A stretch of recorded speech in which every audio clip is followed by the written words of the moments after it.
Bonjour à vous les kittistes, bienvenue dans ce module numéro 3, le raccordement de nos collecteurs à l'arrivée d'eau froide et au ballon d'eau chaude ou une autre production d'eau chaude.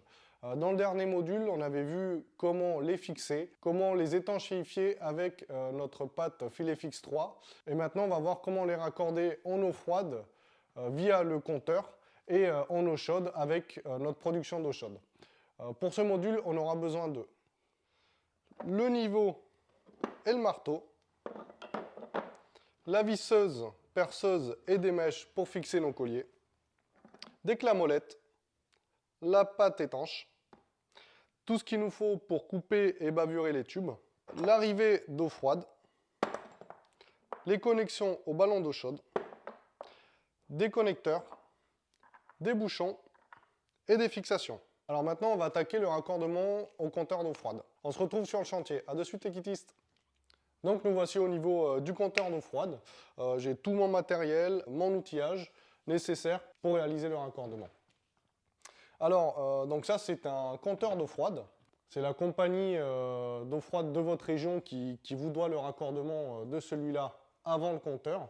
Donc il vous doit une vanne avant le compteur et le compteur. Donc nous on partira de ce compteur-là. Alors, nous on vous fournit, ça sera ça. Donc ça sera bien sûr monté à blanc. Donc tout simplement une vanne d'arrêt général qui se raccorde directement sur le compteur. Un clapet anti-pollution. Alors ça, vous devez vous demander à quoi ça sert. C'est tout simplement des anti-retours en fait, pour au cas où si la pression d'eau de ville demain elle chute, eh bien, pour pas qu'il y ait de retour d'eau de votre maison vers l'eau de ville et que ça ne pollue pas le réseau de la ville. Donc ça c'est un organe obligatoire. Et bien sûr un raccord pour fixer le tube. Donc on va commencer par mettre les joints.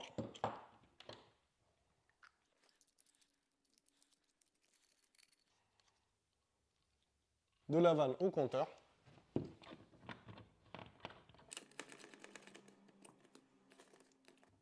Et bien sûr, en serrant le tout pour que tout soit accessible. Donc la vanne ici, donc je l'ai accessible.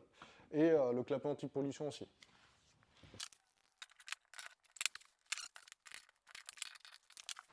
Donc j'ai raccordé mon arrivée d'eau froide. Alors ce qu'il faut savoir, c'est que la compagnie qui vous doit l'arrivée d'eau froide vous la pose en limite de propriété. Alors si c'est une maison en construction, alors forcément ça sera au bord du trottoir, donc dans la terre. Donc vous aurez quelques mètres à parcourir avec le tube. Donc là, bon, vous voyez, il y a 1,50 m, mais bon, que je fasse 1,50 m ou 10 mètres, c'est exactement pareil. Si vous avez un appartement, votre compteur sera soit à l'entrée de votre appartement, ou soit directement dans le couloir commun. Alors, il ne sera peut-être pas posé par terre, comme ici, il sera peut-être posé contre une cloison. Donc voici ce que ça va donner en zoomé. Donc on a le compteur d'eau qui est délivré par la compagnie des eaux, la vanne d'arrêt général, le clapet anti-pollution et notre raccord avec le connecteur qui a été vissé grâce à la pâte d'étanchéité. Donc maintenant, je vais commencer à couper mon tube, les bavurer et le mettre dans le connecteur.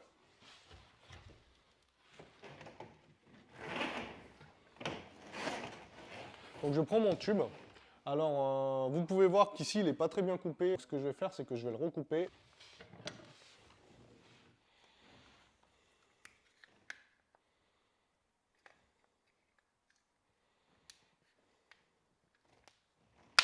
Alors ce qui est bien avec cette pince, c'est vraiment que ça coupe droit, la coupe est droite. Voilà, plus la coupe sera de biais et plus c'est la chance du coup de couper le joint. Je recoupe un peu ma gaine.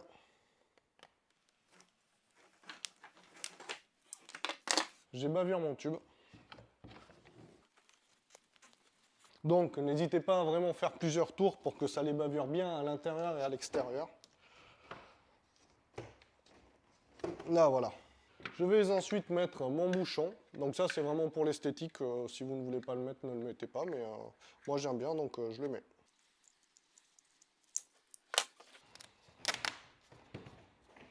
Et je vais enfiler mon tube dans le connecteur. Donc bien sûr, n'hésitez pas à regarder. Alors tout d'abord, n'hésitez pas à forcer pour bien l'enfoncer. Et n'hésitez pas à regarder dans la petite fenêtre que vous allez avoir sur le raccord pour voir qu'il soit bien enfoncé. Voilà, que ça soit 1,50 m ou 10 mètres ou 20 mètres, c'est exactement pareil. Ce qui compte, c'est vraiment le raccordement au début et le raccordement à la fin. Donc moi, ce que je vais faire, c'est que je vais le présenter et le couper en surlongueur.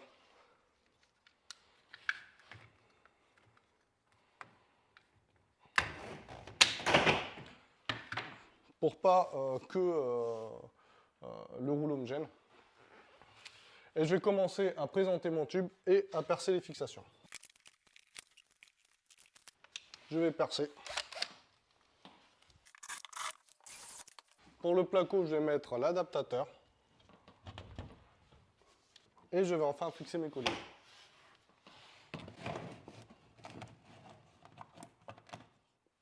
Donc voilà, j'ai mis mes fixations. Donc bien sûr, avec l'adaptateur pour les parois creuses. Alors n'hésitez pas à mettre le tube dans la cloison, ça fera bien sûr plus joli. Mais attention, il est quand même assez rigide. Attention à ne pas le plier. Moi, ce que je vous conseille vraiment, c'est tester en fait la force du tube pour voir jusqu'où vous pouvez le cintrer, donc ce qu'on appelle le cintrer et le tordre, sans le plier. D'accord ? Donc maintenant, la prochaine étape, c'est la plus simple. Ça sera vraiment de mettre le connecteur et de clipser le tube. Alors, il y a deux façons. Hein. Vous pouvez d'abord clipser le connecteur dans le tube et après le clipser au raccord, ou d'abord le clipser au raccord et après au tube.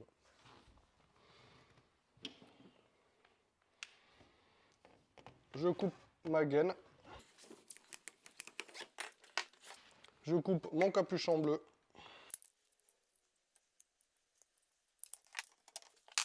J'enfile mon adaptateur.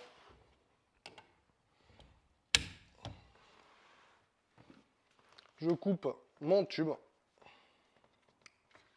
Alors attention, le tube il arrive à peu près à 2 cm avant la fin du connecteur, donc ici. Je les bavure. Donc toujours 3-4 tours pour que ça bavure bien. Et je finis par l'emboîter. Donc voilà, comme vous avez vu, donc le raccordement est fini. Les fixations sont mises. Alors vous n'aurez pas forcément besoin d'autant de fixations, mais là c'était vraiment pour l'exemple comment utiliser les fixations et raccorder le tube. Donc comme je vous disais, le tube doit juste arriver donc, après la fenêtre, donc ici.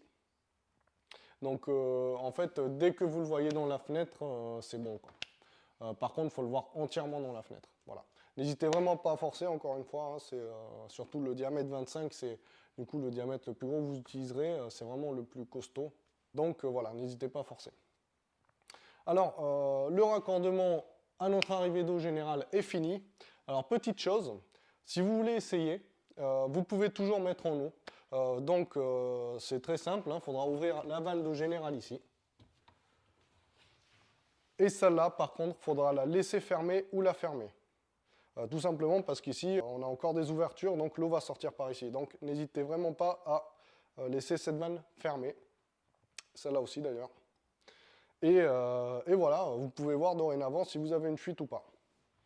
Voilà les kitistes, alors ce qu'on va faire, c'est qu'on va attaquer la deuxième partie de notre module, le raccordement au ballon d'eau chaude ou à une autre production d'eau chaude. A de suite. Chers kitistes, nous voici donc sur le chantier. Donc vous pouvez voir que j'ai posé mon ballon d'eau chaude. Alors j'ai mis un renfort derrière, si vous le voulez en hauteur. Tout simplement parce que si vous le posez à même la plaque de placo, la plaque va s'arracher. Donc vraiment mettre soit un renfort en bois ou soit le fixer sur un mur plein. Vous pouvez également le mettre sur un trépied. Donc on en vend sur notre site internet. Si vous n'êtes vraiment pas sûr que ça tiendra. Là par exemple c'est un 100 litres et nous dans la plomberie on sait qu'un litre d'eau ça fait 1 kg. Donc là il va peser 100 kg quand il sera plein. Donc le trépied ça peut être vraiment une bonne solution. Vous pouvez voir également que j'ai passé mes tubes qui sont derrière la cloison, donc quelque chose à faire avant de mettre les plaques de placo. Tout simplement, ça fait plus esthétique. Ne pas oublier de repérer les tubes et ne pas oublier de bouchonner les tubes. Donc ça, c'est le genre de choses qu'on fait en début de chantier. Il y a beaucoup d'impuretés qui peuvent rentrer dedans. Donc bien sûr, un petit bout de scotch, ça fait pas de mal. J'ai mon collecteur, j'ai mes matériaux et j'ai mon outillage. Mon groupe de sécurité que je reçois dans mon kit, donc bien sûr assemblé à blanc, avec le raccord. Alors groupe de sécurité, qu'est-ce que c'est? Alors le groupe de sécurité, c'est quelque chose d'obligatoire quand on pose un ballon d'eau chaude. C'est un organe de sécurité. Alors premièrement, ça va servir de vanne. Donc cette manette bleue, c'est la manette de la vanne qui va permettre d'isoler le ballon. Ça va servir d'anti-retour aussi. Donc l'eau chaude ne pourra pas aller vers l'eau froide. Et ça va servir de soupape de sécurité. C'est-à-dire que l'eau chaude, quand on la chauffe, dilate. Un organe, quand on le chauffe, dilate, donc ça prend du volume. Plus ça prend de volume dans un endroit fermé, et plus ça monte en pression. Donc ça va éviter que ça monte en pression et vraiment libérer le surplus d'eau à l'évacuation. Donc on devra le raccorder à l'évacuation plus tard dans les autres modules d'évacuation. Et bien sûr, le raccord d'eau chaude. La première partie sera vraiment de repérer qu'est-ce qui est quoi. Ici, j'ai mes deux distributeurs. Donc j'ai mon distributeur d'eau froide avec mon arrivée que j'ai raccordé tout à l'heure. Ici, on a une sortie d'eau froide. J'ai également mon collecteur d'eau chaude, donc l'entrée d'eau chaude. Donc maintenant, il va falloir savoir quel type de raccordement je relie et où. Ici, on peut voir que sur le ballon d'eau chaude, on a deux pastilles. On a une pastille rouge ici. Donc cette pastille rouge, vous pouvez prétendre déjà que ça correspond à l'eau chaude. Donc l'eau chaude, ça sera la sortie d'eau. Et ici, la pastille bleue. Pastille bleue, donc on va avoir l'eau qui va arriver, qui va être chauffée par une résidence électrique ou autre. Bien sûr, ça dépendra de votre production d'eau chaude. Et qui en ressortira chaude. Donc je vais devoir l'alimenter en eau froide, donc à droite, et alimenter mon collecteur d'eau chaude par la gauche. Collecteur d'eau froide, ça sera cette sortie-là qui ira sur cette sortie-là. Et collecteur d'eau chaude, ça sera cette entrée-là qui ira sur cette entrée-là. Je vais commencer la manipulation de mes tubes. Alors, je les ai repérés. Donc, celui-là, ça sera l'eau chaude qui ira directement là et il ressort là. Alors, si vous n'avez pas repéré, vous pouvez toujours souffler dans le tube et voir où l'air sort. Donc, je vais commencer par l'eau froide. Je vais raccorder mon collecteur. Je vais mettre mon connecteur. Je vais couper mon tube à la bonne longueur. Je vais couper ma gaine 5 cm avant. Je vais baburer mon tube. Je vais ensuite mettre le capuchon. Et je vais enfiler mon tube. Je vais faire pareil pour l'eau chaude. Donc ça sera l'entrée d'eau chaude, donc celui-là. Bien sûr, je regarde bien que le tube aille jusqu'au fond de la fenêtre. Et ensuite, je vais coller à l'aide de ma pâte étanche le groupe de sécurité qui ira à l'entrée du ballon, donc sur l'eau froide, et mon raccord eau chaude. Je nettoie les raccords, bien sûr. J'en éparpille bien partout.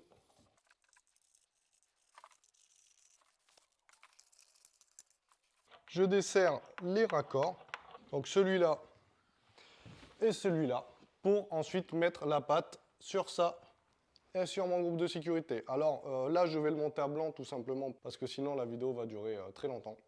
Mais bien sûr, il ne faudra pas hésiter de faire pareil. Donc celui-là va là et celui-là ira ici.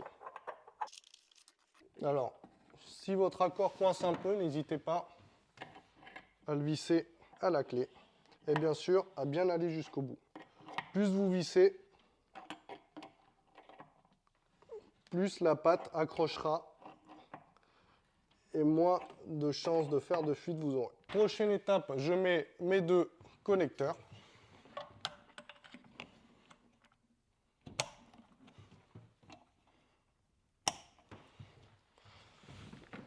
Je coupe mon tube de froide au bon endroit, bien sûr. Mon cumulus est raccordé. On ne pourra toujours pas ouvrir l'eau chaude puisqu'il faut que je raccorde d'abord mes appareils sanitaires. Alors, petite chose, raccorder le tube de vin. donc de diamètre 20. Vous vous souvenez toujours comment savoir si c'est le diamètre 20. Il faut mesurer avec le mètre le bout du tube. Donc là, ça sera du diamètre 20. Ça peut être un peu difficile, alors n'hésitez pas à enfoncer l'adaptateur sur le tube avant d'enfoncer l'adaptateur sur la nourrice ou sur les raccords. Donc vraiment enfoncer l'adaptateur et après mettre l'adaptateur sur les raccords. Voilà les kittistes, ce module sur comment brancher l'arrivée d'eau générale et le ballon d'eau chaude est terminé. On va passer dorénavant au prochain module. A de suite les kittistes.